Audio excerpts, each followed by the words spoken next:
y'all. It's that time again, time to reflect.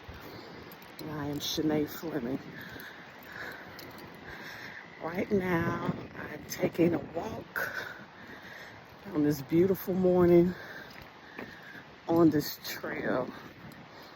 And God had gave me a topic to talk to you guys about joy.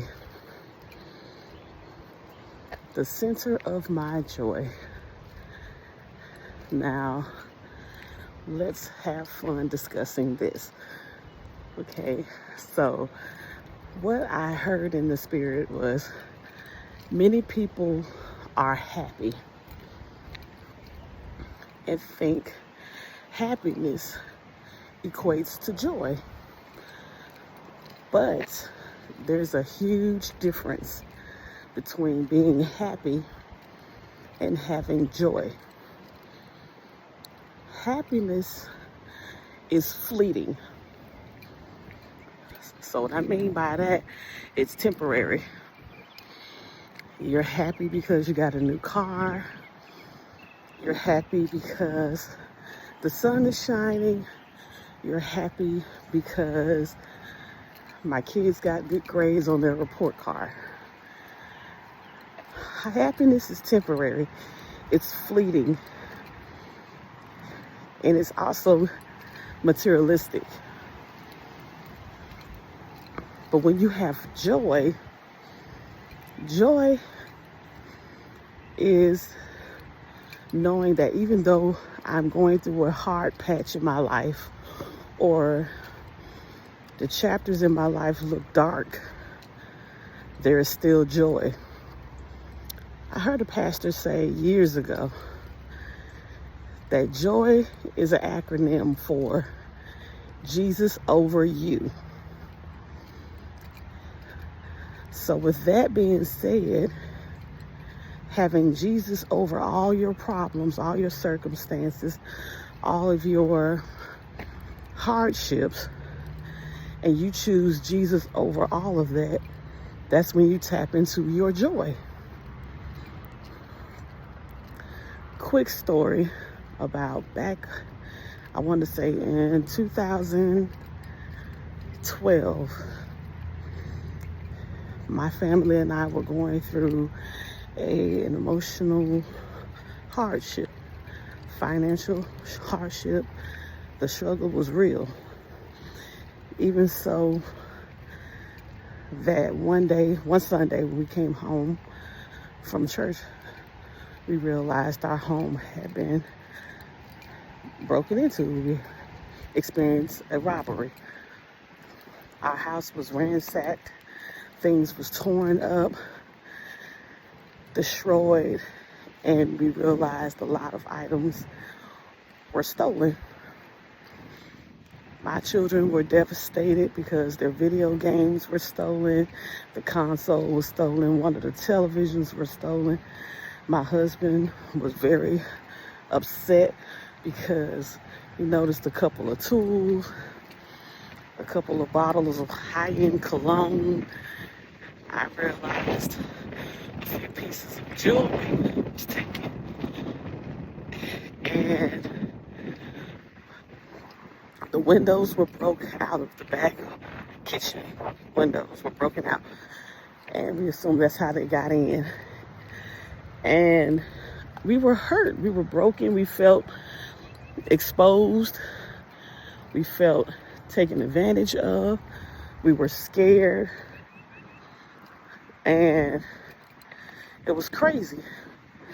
That well of emotions was scattered, but it was temporary. After the police were called and everything was done, reports were made, fingerprints was taken and all of that stuff. And after all the dust laid and we was able to take a breath in silence, my husband and I looked at each other and we could hear our children laughing. And we were like, what's so funny?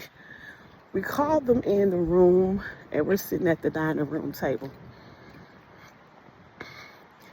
And I asked my daughter, who at the time had to been about 10, and she looked at me and Dad and said, Mommy, Daddy, we're laughing because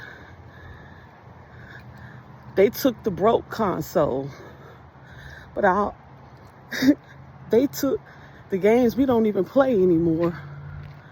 But what's really funny, and it's not even funny, Mommy, is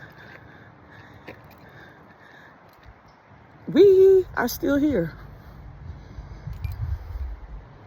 And my husband and I looked around and literally had an epiphany of, we could have walked in on the situation. You know, that could have been the end of all four of us. But God. And we started praying at the table. We started singing songs at the table. We were all laughing and thanking God for his covering.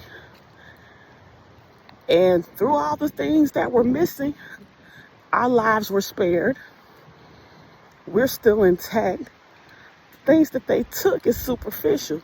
It can be replaced. But we're still here. So, in that moment, my husband looked up to the skies and said, thank you, Lord. Because through it all, we counted all joy. Count it all joy. Jesus, you're over all that. And if it's meant for us to get it back, we'll get it back in tenfold. But right now, we're thanking you for detouring us on the way home from church. Pick up something to eat. Who knows? We would have went straight home. We would have probably walked right in on them. But he covered us. And that's how he is. That's how he maneuvers. That's how he works. This beautiful day, they've been talking all week about this storm brewing that's supposed to hit tonight. And it's supposed to be a big one. They're expecting a line of tornadoes, strong winds, large hail, all of that. But right now, I am celebrating that the calm before the storm, even in the midst of our storm, we're covered, we're protected. And I count it all joy. No matter what that path will take us, we're going to speak joy. Jesus over me, over you. And I'm going to rejoice in the middle of it all. Because even though our storms, there's a reason to be joyful. We don't always need sunshine. Right? Our God requires rain. He requires us to be nurtured, hydrated, and when we have those things, we grow. So bring on the rain, bring on the nourishment, bring on the growth. It may tear up some things out the roots, but we're going to count it all joy. What does joy mean to you? Are you in the season of joy? That even though things don't look right, even though the math ain't math, and as my daughter would say, are you still praising him in the hallway? Are you praising him in the trail? Every step God's graced you with. You may step on a couple of stones. You might sprain an ankle, but we're going to count it all joy. I hope this gives you exactly what you needed today. I love you all. Be blessed to be a blessing. Smooches.